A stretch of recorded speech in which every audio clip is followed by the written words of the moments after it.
What's going on, guys? Mega Gig back with another video. We are taking a look at the Pestilence set today, and I do have to say this armor does look super cool. I'm a pretty big fan of it. Well, with the exception of the nose, it actually looks like this comes down here. I didn't realize, but it actually comes out. That's actually kind of strange. Okay. Huh, interesting. Got a nice little bone halo. Still, the armor looks pretty cool overall. Now, I want to say that I think this armor is not meant to be super high competitive Greater Rift armor. I think it's supposed to be more of the farming set. I've looked all around, and I haven't been able to find anything that really shows people really pushing with this set. There's a bunch of different variations of builds around this set, and so this isn't the only build, of course, for this set. I'm gonna just be going over what I've been using, and it's a lot of fun. It's a lot of fun for farming. I'm on T11 now. It mows through that pretty easily. I don't really have the greatest armor, and I haven't re-rolled any of the stats or anything, which I guess I probably should have done. With all the right stats and everything, I could probably farm T13 just fine. I've been doing 11 just as that's normally what I just farm, just so I can farm really fast. So let's go ahead and go over the build. We'll start with the gear. You're going to need the Pestilence set, the Pestilence Master's Shroud set. You're going to need the all 6 pieces, unless you want to run something else, and you'll need the Ring of Royal Grandeur, but that will kind of mess up your cube settings, whatever you've got in the cube. Yeah, that'll mess up this stuff. So go for the 6-piece set, in my opinion. And the 2-piece set bonus: each corpse you consume fires a corpse lance at a nearby enemy. It's kind of nice because corpse lance is a really big damage dealer, but in this particular build we're not really using any corpse lance buffs, so it's pretty negligible what the damage actually is from that. The 4-piece set bonus: each enemy you hit with Bone Spear reduces your damage taken by 2% up to a maximum of 50% last 15 seconds.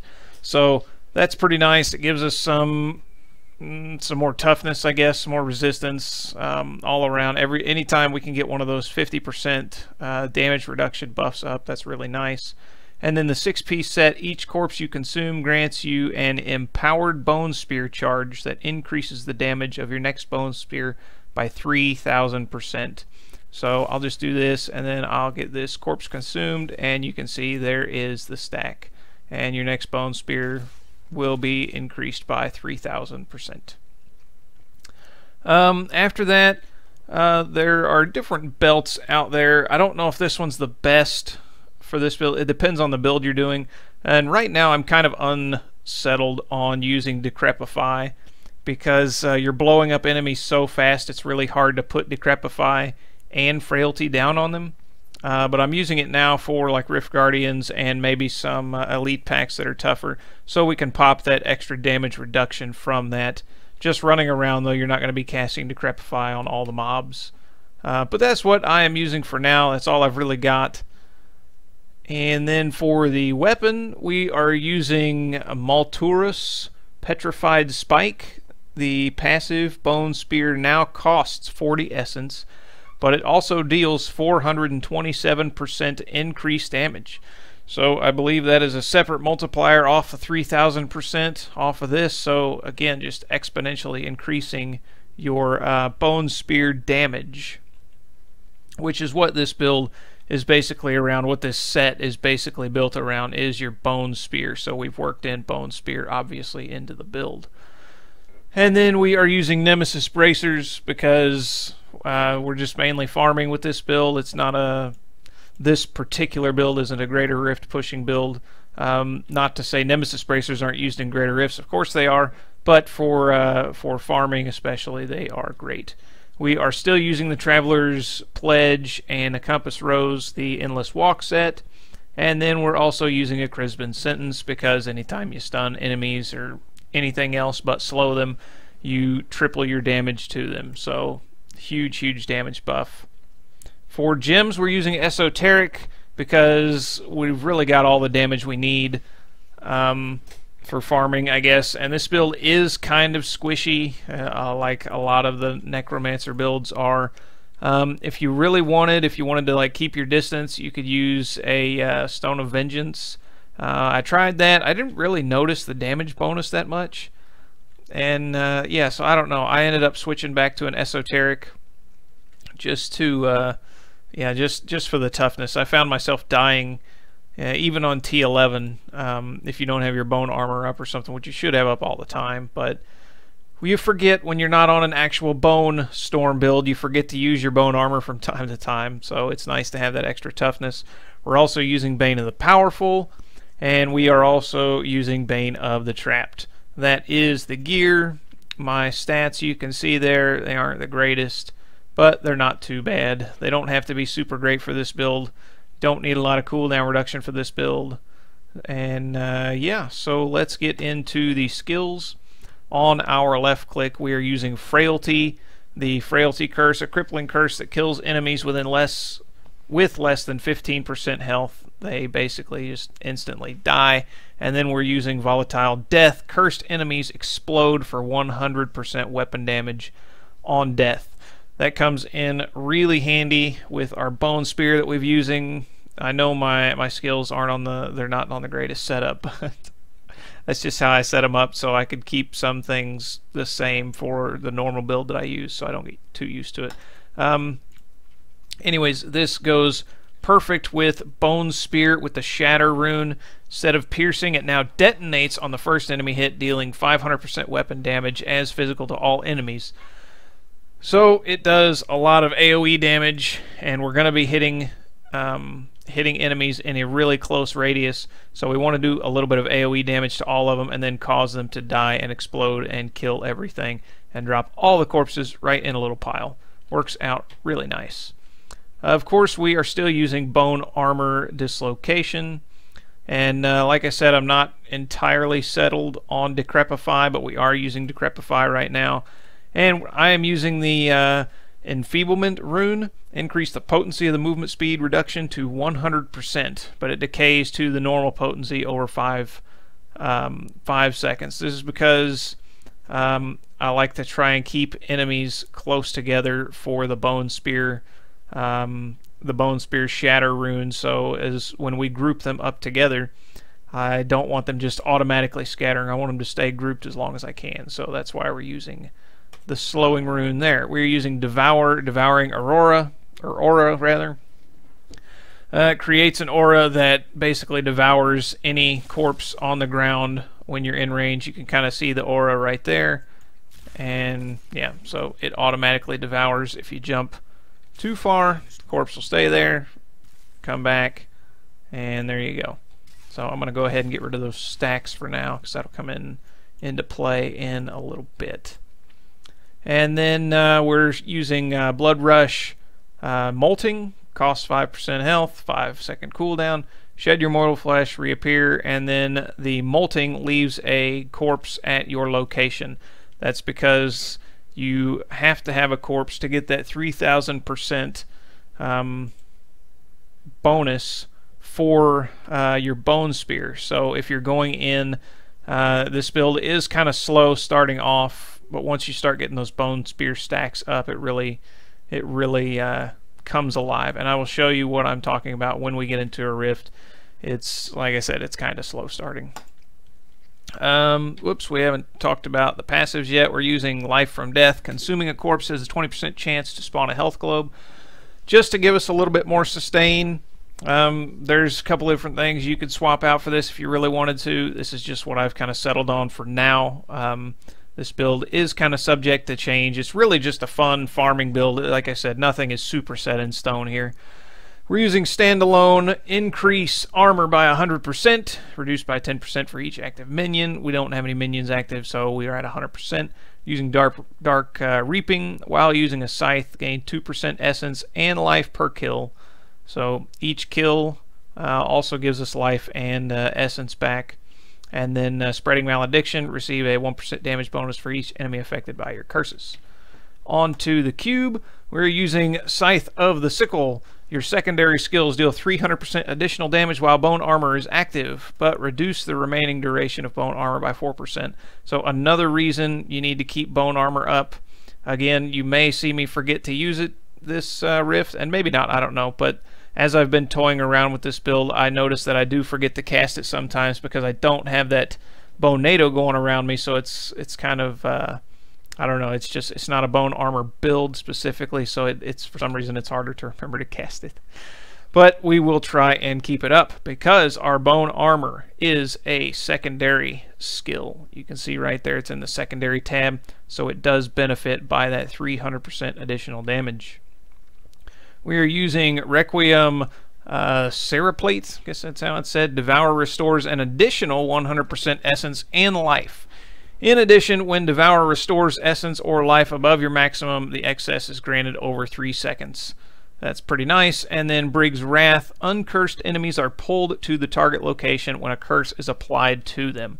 So that is how we are bunching up enemies. Say there are a bunch of enemies right here. We lay down the curse, and they're all pulled right in the middle, and then we pop our Bone Spear. Poof, they all go off. We run over and collect the whole stack of corpses.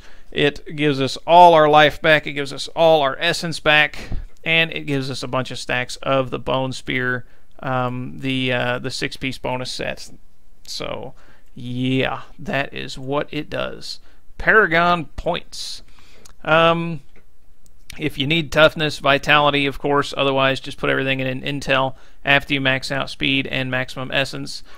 Probably don't need maximum essence because we're not using Shadow Hook, but if you get in the wrong situation, you can use more essence than you get back. And you can see just demonstrating things in town, I've already burned almost half of it here. Yeah, so I've still opted to put some points in maximum essence there. And then probably go with critical hit chance, critical hit damage, attack speed, and cooldown reduction. And then life, armor, resist all, life regeneration, utility, probably area damage, resource cost reduction, life per hit, gold fine. Because life per hit and nor life regeneration are really going to be essential in this build. It's not going to be our main source of sustain. But yeah, again, a lot of things are kind of up in the air. You can change a lot of things because this is, again, just kind of a farming build. It's not a super high pushing build. So we're going to get into a regular Nephilim Rift. We are on T11. Keep that in mind. And so we don't have a corpse to start off. So if you're in a regular Nephilim Rift like this, you can do this in town. Go ahead and get a stack ready. If you're going into a greater rift, you'll want to do that as soon as you get into the rift, because greater rifts reset all your buffs and everything as soon as you go into it. So yeah, keep that in mind as well. This build is kind of slow starting because of that. And you can go ahead and get another stack if you're trying to find enemies. And there, we'll bunch them up just like that and blow them up. And so you can cast a Decrepify on an enemy too, and then go ahead and leave. And then that way you're also getting that damage reduction. And I've already forgot to use my Bone Armor, so we'll use Bone Armor. And you can see we just need to remember to use our Bone Armor, curse, pull enemies in, and blow them up, pretty much just like that.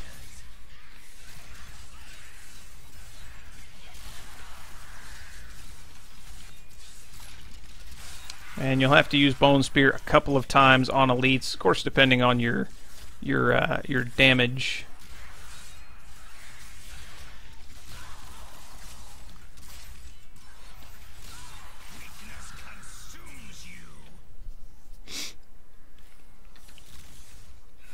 Yeah, and so basically you just go around grouping up enemies and blowing them up. Then you absorb all those corpses and you go again.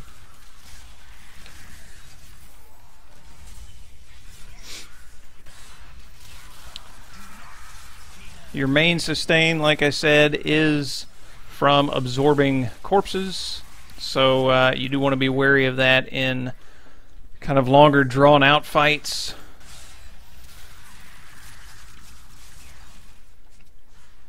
You can see now we're at 100 stacks of that bone spear.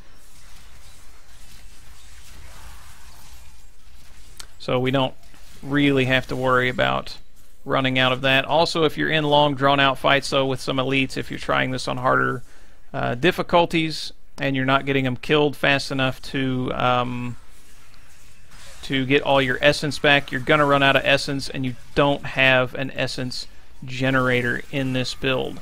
So you need to be really, really wary of that. Now that ring that bunches them up, I forget what it was called already. It only does it to uncursed enemies, so you can't just constantly keep pulling enemies in. You can see those enemies aren't moving around. So yeah, you can only pull them in one time. Be aware of that. But normally one time is all you need. Pull them in, poof. Pull them in, poof. Pull them in, poof. This is pretty much what I assume this build is really made for. Like I said, it revolves around Bone Spear, and there's not really a lot of play with the Bone Spear skill itself. I do look forward to seeing if some people get some Greater Rift pushing builds up of this. I'll keep an eye out. Again, everything I've said, like I said, is subject to change. Anyone can at any time come up with an awesome pushing build for this, and then somebody will come back to the video and say, "Oh, you said this build wasn't good for pushing." It's not exactly what I said. As of right now, it's definitely not the top. It's definitely at the bottom of pushing builds. And it looks like this is probably the way to go, I guess.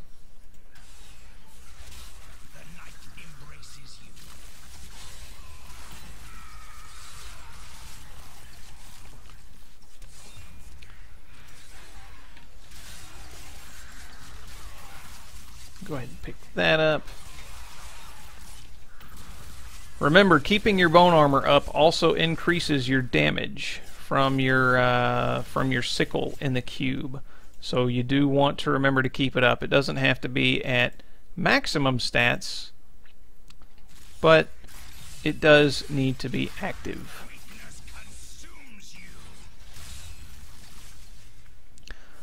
With this exact build, exact setup right now, all my skills and everything, I tried T13, and it works, but it's really slow going. That's not to say the build can't do T13 fast. It's just with this particular setup, and with how I have all my stats and everything. If I were to re-roll all the stats perfectly and get everything completely set up, I could probably do T13, but I'm not really worried about it that much.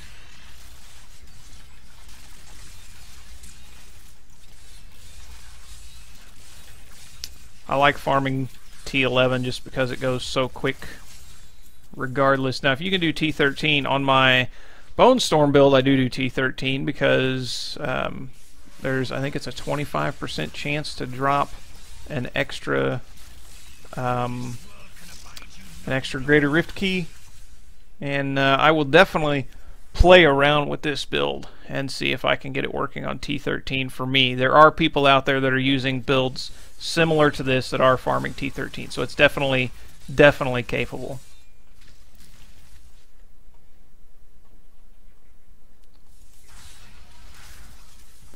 And take what I've talked about here and, you know, make up your own version, and feel free to comment and let me know if you're, you know, kind of running away with everything, and I will gladly change some things up and give it a try.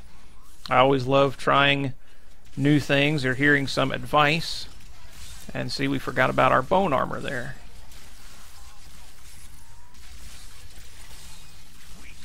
Need to keep your bone armor up for obvious reasons, for the damage reduction, but also for the damage bonus from your sickle that is in the cube. 60 seconds is a pretty long time compared to some things in this game, but when you're just running around blowing things up, it actually gets kind of hard to remember from time to time.